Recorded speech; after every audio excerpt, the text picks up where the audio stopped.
My name? Yeah, your name. I told your name. Oh, my name is Boya. Boya, yeah.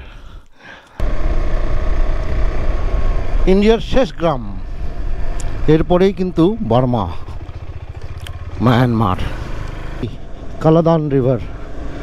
আর এই কালাদান রিভারটাকে এখন পার করে নিচ্ছি। পার করে নিয়ে আমাদেরকে যেতে হবে কোন দিকে? ক্যাসেল অফ বেনো দেখতে। রাস্তার যা অবস্থা, লাস্ট 30 কিলোমিটার এইরকম রাস্তা দিয়ে আসছি। এই যে রাস্তাটা দেখো,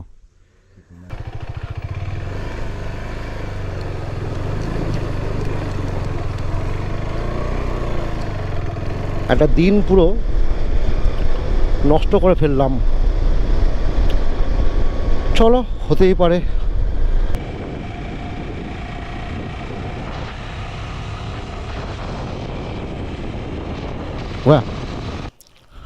ইজ বোয়া। Yes. কালকে রাতে আমাদের এখানে থাকার ব্যবস্থা করে দিয়েছে, সুন্দর একটা খাবার খেতে দিয়েছিল আমাদেরকে, দারুণ মজা করে কাটালাম। My name? Yeah, your name. I told your name. Oh, my name is Boya. Boya, yeah. Nice to meet you. Yes. Thank you. You too. Safe journey.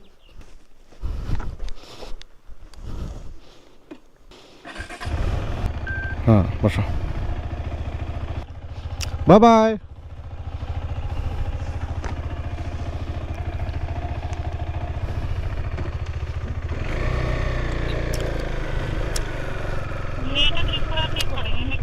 ও, এই মেয়েটা। দাদা বাই বাই, থ্যাংক ইউ।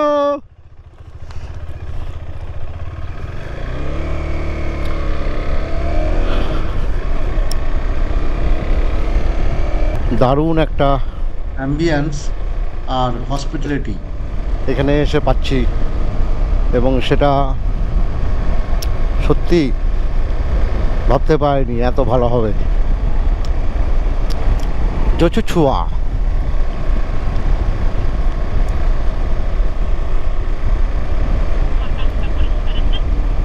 দেখি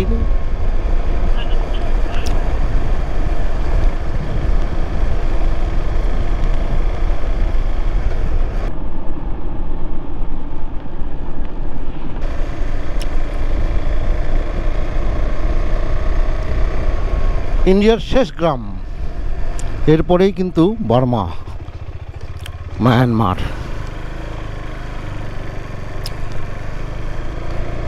এই জচুছুয়া গ্রামে ভাবতে পারিনি এতটি ঘর হবে। আর কালকে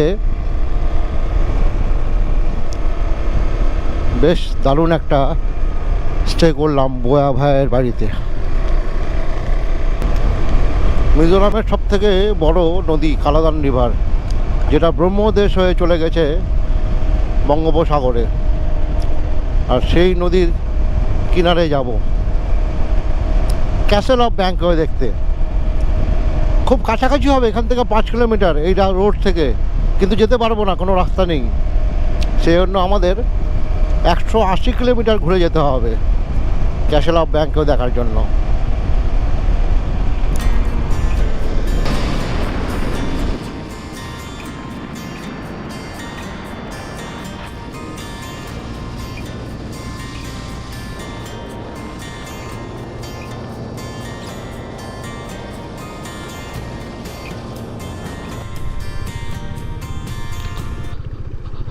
নলতলায় 4 কিলোমিটার।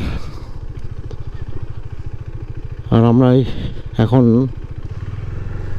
502-কে ছেড়ে দিয়ে চলে যাব 2 নম্বর হাইওয়েতে।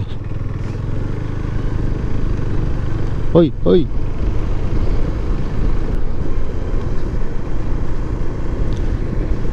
ওই যে ওটা হচ্ছে NH2, ওটাতে উঠবো এখন। ওরে বাপরে,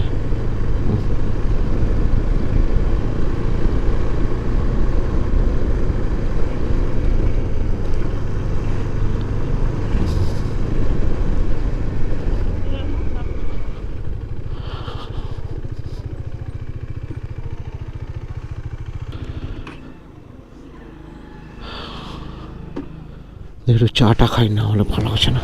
চা আর পরোটা খেয়ে নিলাম।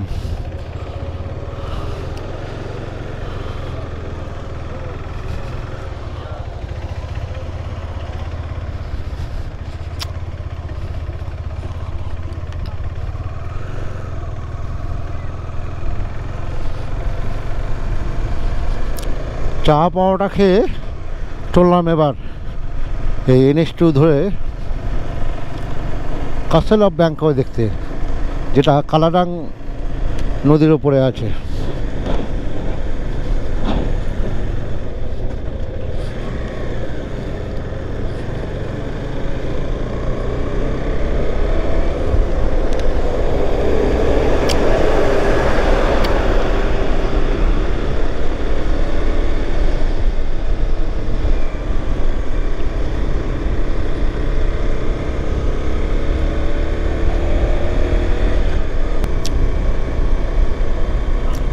লংসলাই 2 কিলোমিটার, আর আমরা যাবো সোজা টুইপাং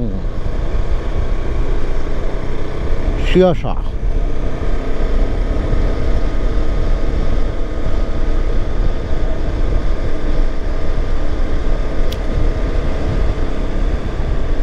এই যে এটা হচ্ছে লংসলাই রাস্তা।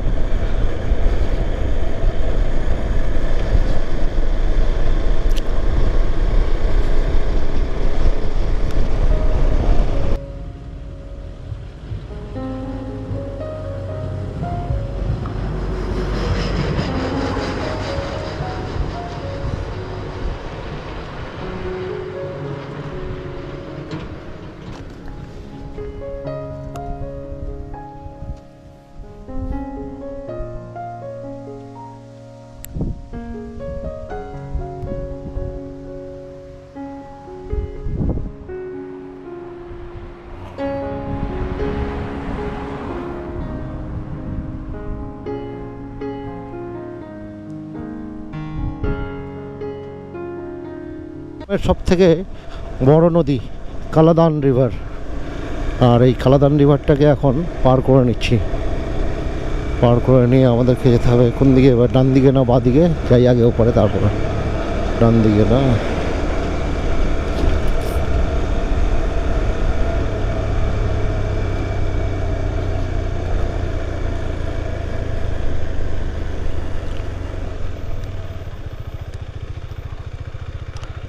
Twenty minutes. Sabah.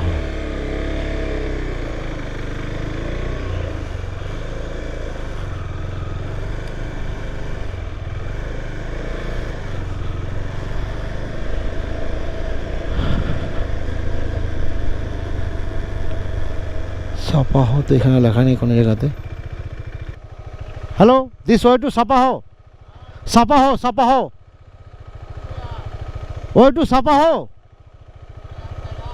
ইয়াল্লা বাবা রে বাবা রে।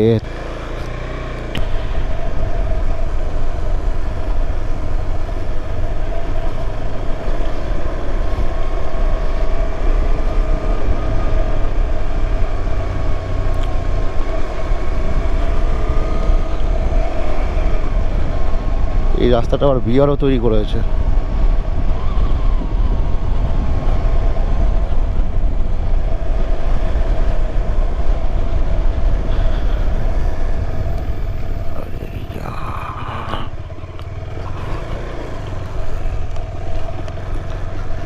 ব্রিজ তৈরি হচ্ছে।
যাচ্ছিলাম ক্যাসেল অফ বেনো দেখতে। রাস্তার যা অবস্থা, লাস্ট 30 কিলোমিটার এইরকম রাস্তা দিয়ে আসছি। এই যে রাস্তাটা দেখো, আমরা যদি এই রাস্তাটা নেই তাহলে এখনও 25 কিলোমিটার চলতে হবে। মিনিমাম 4 লিটার তেল পুড়বে, কারণ এমন রাস্তা খারাপ আর এতটা ডাউন। আর এই দুই দাদার সঙ্গে দেখা হলো এখানে, এই দুই দাদারা আমাদের থামিয়ে দিলেন। এই দাদারা আমাদেরকে বললো সামনে একটা রাস্তা আছে, ওটা দিয়ে ট্রাই করে দেখো, যদি যেতে পারো, না হলে ব্যাক করে যাও, কারণ এখন ক্যাসেল অফ বেনো যাওয়ার মতন রাস্তাও নেই আর বোটিংও হচ্ছে না। দেখি কি করি, আগে বেরোই, তারপর তোমাদের আবার দেখাচ্ছি। ঘেমে নিয়ে একার হয়ে গেছি, এত গরম লাগছে এখন।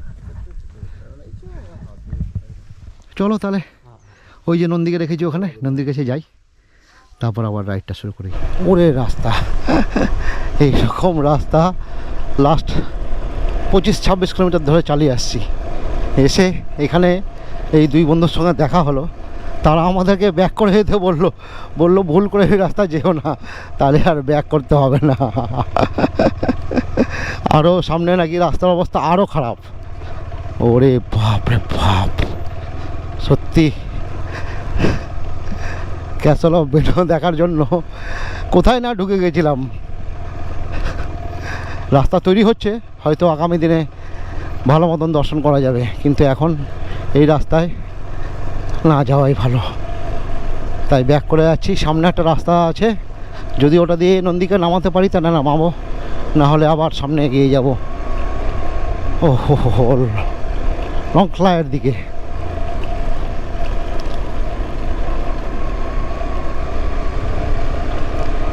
এটাও সেম রাস্তা, এই যে আমার হাতের বাঁ দিকে ঢুকে গেছে, এই রাস্তাতে যেতে বললো। কি করব ভেবে পাচ্ছি না, কারণ একটা নদীকে ক্রস করতে হবে, আর নন্দীকে নিয়ে নদীতে আর নামাতে চাইছি না। চলো তাহলে ক্যাসেল অফ বেনো আবার আসবো দেখতে, থাকলো এটা ধরা আমার জন্য।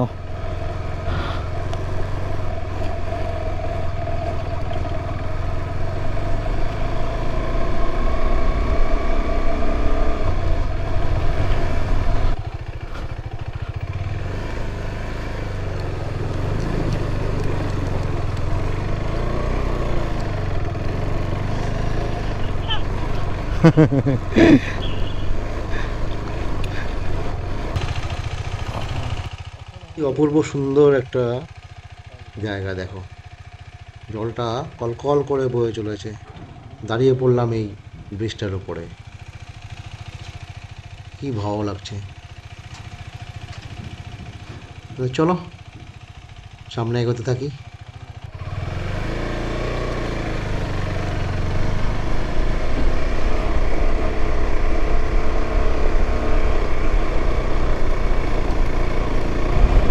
এখানে শেষ করলাম প্রায় 3-4 জনকে, তারা যে কী বুঝলো, বললো good good good good good, nice road good good good. আরে ভাই, গুড তো বুঝলাম, নাইস রোড বুঝলাম, 40 কিলোমিটার পরে যাওয়ার পরে যা রাস্তা পেয়েছিলাম, তার মধ্যে 4-5খানা ওয়াটার ক্রসিং, দুটো তো বড় বড় ছিল, প্রায় আমার জুতো ফুতো সব ডুবে গেছিলো। ভাবো তাহলে কতটা জল হতে পারে।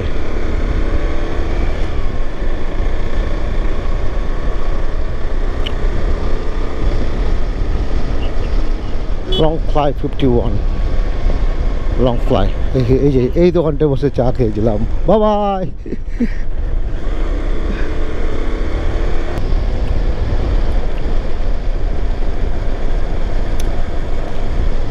আর 25 কিলোমিটার গেলেই কিন্তু আমরা পৌঁছে যেতাম ক্যাসেল অফ বেনো। আর এই ক্যাসেল অফ বেনো না যেতে পেরে মনটা আজকে খুব খারাপ হয়ে গেলো, কারণ সারাদিনের একটা হার্ডেল রেস করছিলাম যে ওখানটা পৌঁছাবো যত তাড়াতাড়ি পারি, দিনের আলো থাকতে থাকতে মোটামুটি ওখানে গিয়ে যেন 1 ঘন্টা সময় কাটাতে পারি, কিন্তু পৌঁছাতে পারলাম না।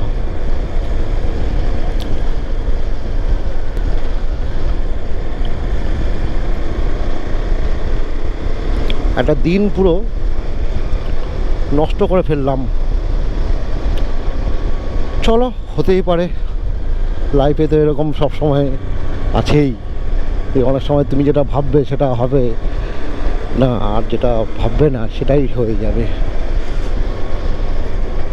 মিজোরাম সত্যি অসাধারণ একটা জায়গা।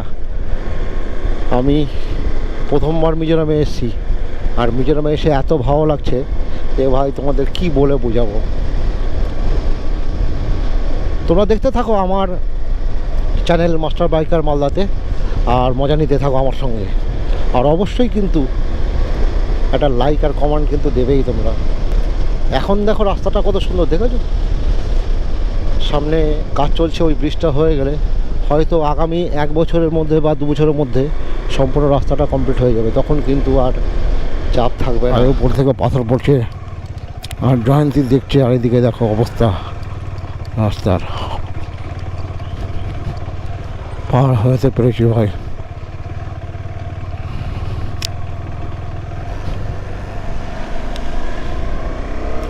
নিচেই কালাদান রিভার বাঁ দিকে।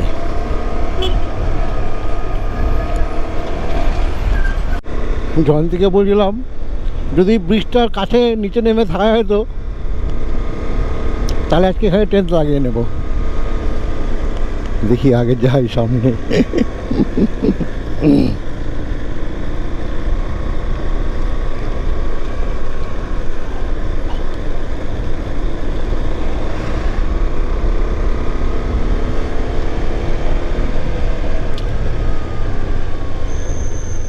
এই রাস্তাতে চলে যাবে হচ্ছে তাবাংলং। চলো বেরিয়ে যাই। থাকলো এই জায়গাগুলো নেক্সট টাইম আসার জন্য। পালা লেক, সাপাহ ধরা থাকলো।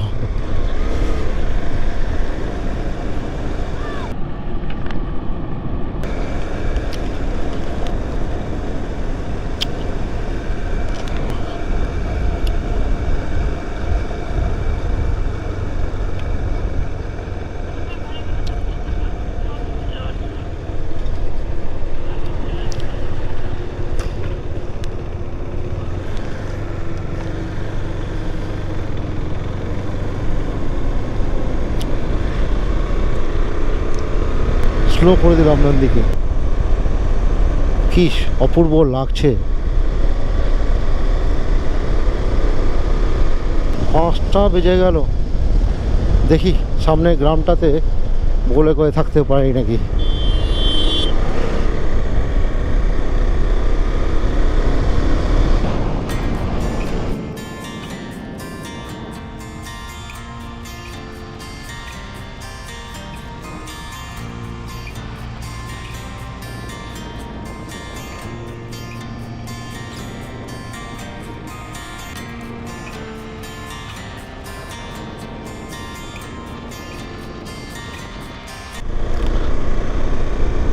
সাইকা ভিলেজ, দেখি সাইকা ভিলেজে কোনো ব্যবস্থা হয় নাকি আজকে থাকার।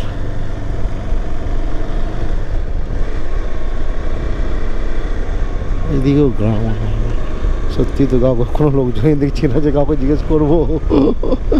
যাক এই চলো আগে বেরোই, তারপর দেখছি।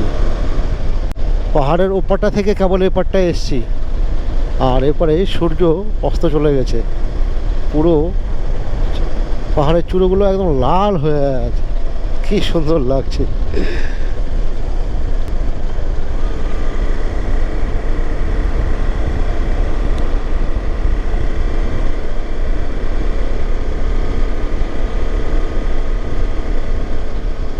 আজকে রাতের খাবার কিন্তু তৈরি হয়ে গেছে আমাদের।